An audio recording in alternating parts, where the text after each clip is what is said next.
السلام علیکم، میں آپ کی ہوسٹ مسکان. آپ دیکھ رہے ہیں نیوز نیوز کراچی سے. رپورٹ کریں شادمن. ٹاؤن میونسپل کارپوریشن گڈاف کے چیئرمین طارق عزیز بلوچ نے کہا کہ گڈاف ٹاؤن کی عوام کے درپیش مسائل حل کر رہے ہیں، جس سے عوام کو بھرپور ریلیف ملے گا. میرے کام کرنے کا طریقہ الگ ہے. میں اراکین کونسل کی مشاورت سے کام سر انجام دیتا ہوں.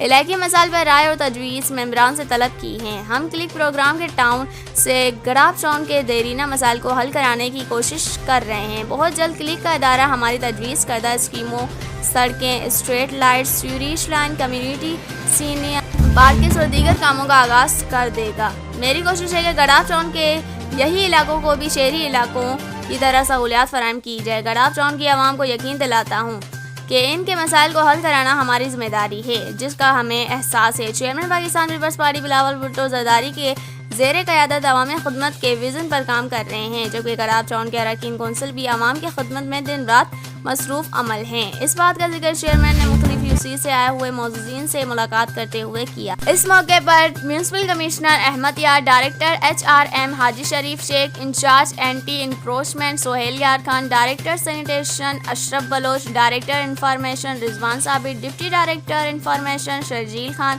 چیئرمین PS لال جان نبی اور دیگر بھی موجود تھے. اس ویڈیو کو لائک کریں، ہمارے چینل کو سبسکرائب کریں اور بیل آئیکن ضرور پریس کریں ہماری نیو ویڈیو سب سے پہلے دیکھنے کے لیے.